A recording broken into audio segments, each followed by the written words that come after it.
महाराज के अपमान को लेकर महाराष्ट्र में गुस्सा दिखाई दे रहा है तो एनडीए के अंदर भी टकराव बढ़ रहा है। एनडीए की तीसरी सबसे बड़ी पार्टी जेडीयू के दिग्गज नेता ने इस्तीफा दे दिया है। तो क्या है मामला, देखिए रिपोर्ट। बिहार में नीतीश कुमार की पार्टी और एनडीए की सहयोगी दल जेडीयू बिखरती हुई नजर आ रही है। पार्टी के राष्ट्रीय प्रवक्ता केसी त्यागी ने अपने पद से इस्तीफा दे दिया है। केसी त्यागी नीतीश के दाहिने हाथ माने जाते हैं। उन्हें दिल्ली की राजनीति में जेडीयू की आवाज भी कहा जाता था। ऐसे में उनका ये इस्तीफा न सिर्फ नीतीश कुमार बल्कि पूरी पार्टी के लिए बड़ा झटका साबित हो सकता है। कहा तो ये भी जा रहा है कि त्यागी जल्दी ही पार्टी छोड़ सकते हैं और अब वो किसी और पार्टी में अपने लिए जगह की तलाश में हैं। दरअसल केसी त्यागी पिछले कुछ वक्त से मोदी सरकार की नीतियों के खिलाफ बयान दे रहे थे। कई बार तो उन्होंने विपक्ष के मुद्दों का समर्थन भी किया है, चाहे वो इजरायल का मुद्दा हो, चाहे SC/ST आरक्षण या लेटरल एंट्री का मुद्दा। त्यागी ने बतौर जेडीयू प्रवक्ता एनडीए से अलग स्टैंड लिया, जिसे लेकर पार्टी नेताओं में भी असंतोष बताया जा रहा है। तो बीजेपी हाईकमान के साथ भी रिश्तों में दरार आती दिखाई दे रही थी। त्यागी के बयानों से ये साफ था कि वो कई मुद्दों पर एनडीए से सहमत नहीं है। दावा किया जा रहा है कि बीजेपी हाईकमान की बढ़ती नाराजगी के चलते केसी त्यागी को इस्तीफा देने को कहा गया था, जिस कारण पार्टी में भी तनाव की स्थिति बन गई थी। और अब त्यागी ने अपने पद से इस्तीफा दे दिया है। उनकी जगह राजीव रंजन प्रसाद ये पद संभालेंगे। बिहार में आरक्षण का मुद्दा लगातार तूल पकड़ता जा रहा है। इस मामले को लेकर बिहार की एनडीए सरकार विपक्ष के निशाने पर है और अब आरक्षण के मुद्दे पर नेता प्रतिपक्ष तेजस्वी यादव ने सरकार के खिलाफ मोर्चा खोल दिया है। इस दौरान तेजस्वी ने सीएम नीतीश पर जमकर हमला बोला। उन्होंने कहा कि आज मैं धरने पर बैठा हूं और नीतीश कुमार को ये बताना चाहिए कि 9वीं अनुसूची में आरक्षण को क्यों नहीं केंद्र सरकार डाल रही है। यही वजह है कि आज हम लोगों ने धरने पर बैठने का कार्यक्रम बनाया। जब विशेष राज्य का दर्जा केंद्र ने कह दिया कि हम नहीं देंगे तो जेडीयू के लोग ताली बजा रहे थे। पूछिए उनसे कि विशेष राज्य का दर्जा मिलेगा या नहीं मिलेगा। तेजस्वी यादव ने आगे कहा कि इसी 17 महीने में हमने जातीय गणना कराई, इसी 17 महीने में हमने आरक्षण का दायरा बढ़ाया, इसी 17 महीने में हमने 5 लाख लोगों को नौकरी का वादा किया था, 3 लाख को दिया, हमने IT पॉलिसी बनाई, हमने खेल नीति बनाई। आगे उन्होंने कहा कि जेडीयू के लोगों को चैलेंज करता हूं कि पूछिए उनसे विशेष राज्य के दर्जे पर क्यों नहीं उनकी जुबान खुल रही है। आरक्षण बढ़ाने का मामला आप ही लोग करवाइए। केंद्र में आप पूरी तरह से पावर में हैं और विशेष राज्य का दर्जा बिहार को दिलवाइए। आप पावर में दिलवाइए। आरक्षण के मुद्दे पर राज्य सरकार बुरी तरह से घिरती हुई दिख रही है। इसके साथ ही एनडीए सरकार पर कई सवाल भी अब खड़े हो रहे हैं। कहा जा रहा है कि केसी त्यागी ने निजी कारणों से जेडीयू के राष्ट्रीय प्रवक्ता पद से इस्तीफा दिया है। हालांकि वो निजी कारण क्या है ये किसी ने नहीं बताया, लेकिन त्यागी के तेवर अब बगावती नजर आ रहे हैं। इस इस्तीफे ने जेडीयू से लेकर एनडीए तक को सवालों के घेरे में ला दिया है। केसी त्यागी के इस्तीफे के बाद दिल्ली से लेकर बिहार तक एनडीए में बवाल मच गया है। तो आरजेडी ने भी नीतीश को घेर लिया है। तेजस्वी यादव के नेतृत्व में आज आरजेडी ने बिहार में प्रदर्शन किया और आरक्षण को लेकर नीतीश कुमार पर सवाल खड़े कर दिए। तो क्या कहा तेजस्वी ने, देखिए इस रिपोर्ट में। आरक्षण का मामला एनडीए की मुश्किलों को बढ़ा रहा है तो गठबंधन में दरार दिखाई दे रही है, तो वहीं बीजेपी के अंदर भी दरार दिखाई दे रही है। हरियाणा विधानसभा चुनाव के बीच बीजेपी के 2 दिग्गज नेताओं के बीच टकराव खुलकर सामने आ गया है। अमित शाह ने अपनी जिंद रैली तक रद्द कर दी है। तो क्यों नाराज दिख रहे हैं शाह, देखिए रिपोर्ट। हरियाणा में जल्द विधानसभा के चुनाव होने हैं, जिसको लेकर सियासत गरमाई हुई है। बता दें कि बीते दिन चुनाव आयोग ने चुनाव की तारीखों में बदलाव किया है, जिसके बाद केंद्रीय गृह मंत्री अमित शाह का हरियाणा दौरा रद्द हो गया।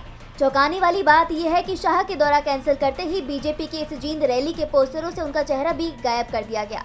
ये पोस्टर बीजेपी ने अपने एक्स पर भी जारी किए हैं, जिसको लेकर तमाम सवाल खड़े हो रहे हैं। इससे ये साफ हो गया है कि हरियाणा बीजेपी में सब कुछ ठीक नहीं है। बता दें कि 1 सितंबर को उन्हें जींद में जन आशीर्वाद रैली में आना था। बताया जा रहा है कि अमित शाह का दौरा रद्द होने की वजह जननायक जनता पार्टी यानी जेजेपी विधायकों की ज्वाइनिंग है। केंद्रीय मंत्री मनोहर लाल खट्टर इसको लेकर अड़े हुए हैं। तो वहीं अमित शाह चुनाव के बीच बाहरी नेताओं की पार्टी में एंट्री नहीं चाहते, जिसको लेकर दोनों के बीच ठन गई है। हाल ही में अमित शाह बीजेपी पदाधिकारियों के साथ हुई मीटिंग में साफ कह चुके हैं कि अब बीजेपी में कोई ज्वाइनिंग नहीं होगी। तो वहीं खट्टर बार बार शाह पर दबाव बना रही हैं। अमित शाह खट्टर के दबाव और जेजेपी विधायकों की पार्टी में एंट्री से खुश नहीं है। ऐसे में हरियाणा बीजेपी और बीजेपी हाईकमान के बीच में तनाव की स्थिति बन गई है। ऐसे में राज्य में विधानसभा चुनाव में बीजेपी को बड़ा नुकसान हो सकता है। संघ ने बीजेपी को नसीहत तो दी।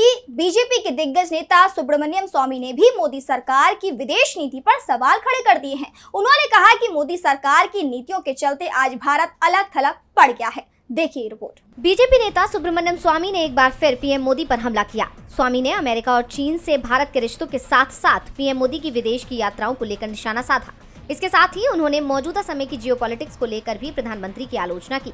सुब्रमण्यम स्वामी ने एक्स पर लिखा, इस दुनिया में ऐसे देश तेजी से बन रहे हैं जो अमेरिका और चीन के साथ गठबंधन कर रहे हैं। ऐसे में पीएम मोदी के पास दो में से एक ऑप्शन है, या तो वो इन दो महाशक्तियों के साथ गठबंधन करे या फिर भारत की रक्षा को तीसरे विकल्प के रूप में विकसित करे। लेकिन अमेरिका ने अब भारत को अस्वीकार कर दिया है, क्योंकि पंचतंत्र की लड़ाई की तरह हम दोनों पक्षों में शामिल होने की कोशिश कर रहे हैं। अब हमें कोई भी पक्ष स्वीकार नहीं करता।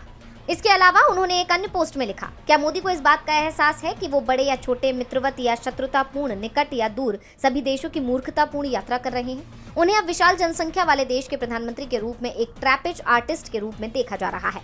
अब उनके इस पोस्ट से ये अंदाजा लगाया जा रहा है कि इतने बड़े देश के पीएम होने के बावजूद मोदी की इन यात्राओं से देश की छवि खराब हो रही है। बता दें कि ये कोई पहली बार नहीं है जब सुब्रमण्यम स्वामी ने मोदी पर हमला किया हो। इससे पहले भी कई बार वो मोदी सरकार की नीतियों की आलोचना करते आए हैं। बीते 24 अगस्त को उन्होंने विदेश नीति पर सवाल उठाते हुए कहा था, मालदीव सिंड्रोम बांग्लादेश में चुपचाप फैल रहा है। आने वाले 25 सालों के लिए शानदार मोदी विरासत, जब कई पड़ोसी भारत में घर लेंगे और हमारे विभाजन के लिए काम करेंगे। और बुलेटिन के आखिर में बात कंगना रनौत की। कंगना रनौत को लेकर अब बीजेपी के अंदर और बाहर दोनों ही जगह सवाल खड़े हो गए हैं। पूर्व राज्यपाल सत्यपाल मलिक ने कंगना पर तीखा तंज कसते हुए कहा कि कंगना राजनीति के लायक नहीं है, उन्हें बीजेपी पार्टी से निकाल बाहर करें। इसके साथ ही बीजेपी के अंदर भी कंगना को लेकर बगावत के हालात बन गए हैं। देखिए रिपोर्ट। बीजेपी नेता हरजीत सिंह रेवाल ने मंडी की सांसद और अभिनेत्री कंगना रनौत पर सीधा हमला बोलते हुए कहा कि सांसद बनने से कोई लीडर नहीं बन जाता है। हर एमपी या एमएलए लीडर नहीं होता। पार्टी की विचारधारा से भी कोई एक दिन में नहीं जुड़ जाता है। मैं तो पिछले 35 साल से बीजेपी में हूँ। मैंने पहले दिन ही कंगना का विरोध किया था। किसी की फिल्मी या व्यापार के लिए हम अपनी पार्टी को कुर्बान नहीं करने देंगे।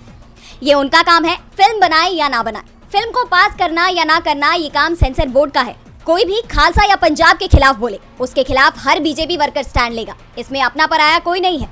इसलिए उन्होंने पहले दिन कंगना रनौत का विरोध किया था। ये हमारी पार्टी की विचारधारा नहीं है।